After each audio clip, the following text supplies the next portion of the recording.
part of our 2011 Scion TC test drive. One thing I forgot to mention while we were doing all that cornering are the new seats on the 2011 TC. I know in certain roundtable discussions in regards to the car, you know, before the car was released, you know, we said things that, you know, it'd be nice if it had like a sportier sound. It'd be nice if it was sportier overall. But I know on my 2 cents, I said I wish it had better seats. The worst thing in the world is when you have a sports coupe or sports car and there's not enough thigh bolsters or torso bolsters to hold you in place when you're cornering. Again, compared to the 2010, when we sat in the 2010 and drove this back to back, the 2010 TC seats felt like a Camry or even an Avalon.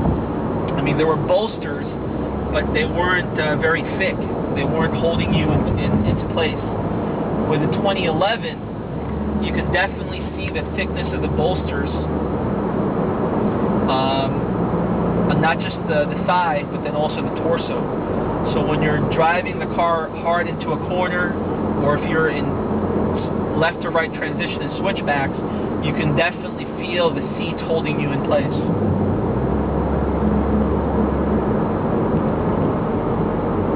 Is it like a sport? Is it like a Recaro sport bucket seats? No, but definitely compared to the first gen TCs or some of the other cars in its class, like a Civic EX Coupe, a Mazda 3, or even a Mini Cooper. The Mini Cooper seats are not very sporty at all unless you get the sport package and get all the performance stuff. Again, this one, it definitely keeps you snug, which is nice, very nice.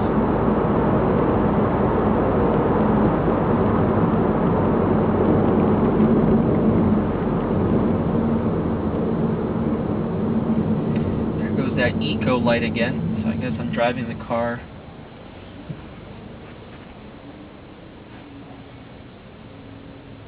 And you can shut off that eco light if you want to.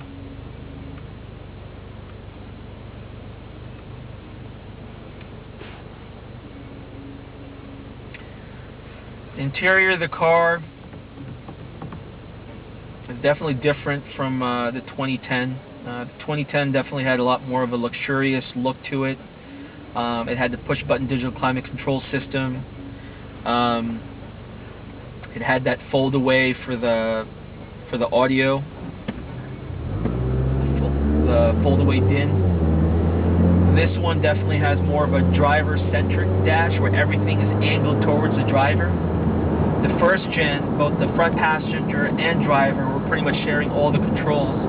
Where this one, I would say maybe there's about a 7-degree angle towards the driver. I think a lot of that has to do with more of their sporting intentions for the car. Again, is it sportier than a 370Z or an RX-8 or an S2000? No, it's not. Those are sports cars. This is a sports coupe. Is it sportier than a 328i or an Audi A4?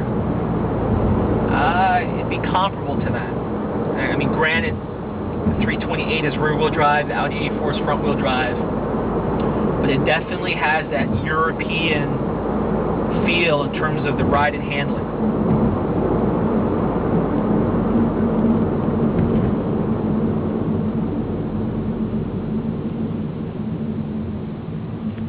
And again, if people are going to compare it to like a Civic EX or a Mazda 3 or a Mini Cooper, or I hate to say it, a Kia, a Forte Coupe, anyone who buys that car is, I hate to say it, they're either on meth or on crack, because I'd rather buy a Mazda or even a Honda over a Kia, no matter how good the warranty is.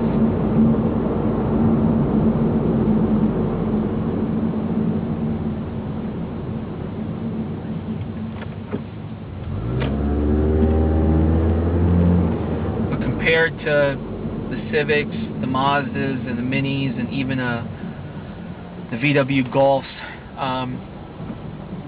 you know, the price point, I was thinking about it, I was like, wow, it's about $1,200 more than the 2010 TC. But you shouldn't really compare it to the 2010 TC. I would compare it more so with the cars in its class. Is it lower in price than a Civic EX Coupe? Yes.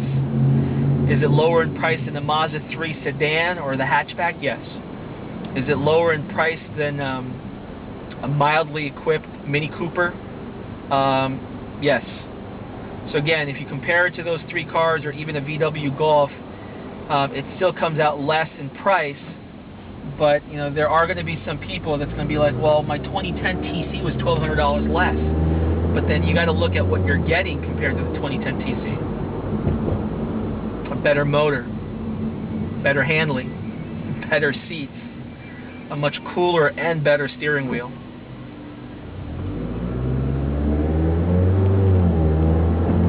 Again, like I said, it goes back to what I was saying as far as trade-offs. You know, people keep on coming up to us and saying, oh, I wish it had a DSG transmission.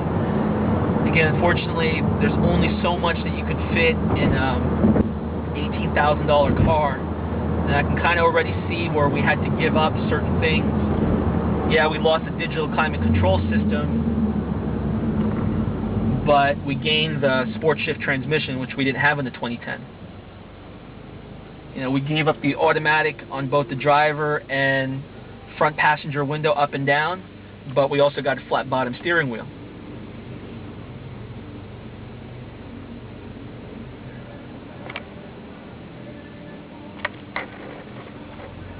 Again, I said, the best way is to drive the car. Compared to the 2010 that we drove back to back with the 2011 yesterday. Again, like I said, the difference is not day and night or night and day. It's more like 9 o'clock in the morning and 6 o'clock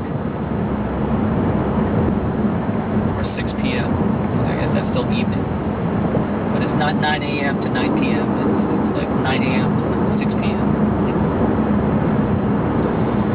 I'm going to head back to the dealership because there's people that want to see the car. And we will have our event on September 12th. Come tailgate with the 2011 Scion TC at Kearny Mesa Scion. Kearny Mesa Scion.com. At Kearny Mesa Scion.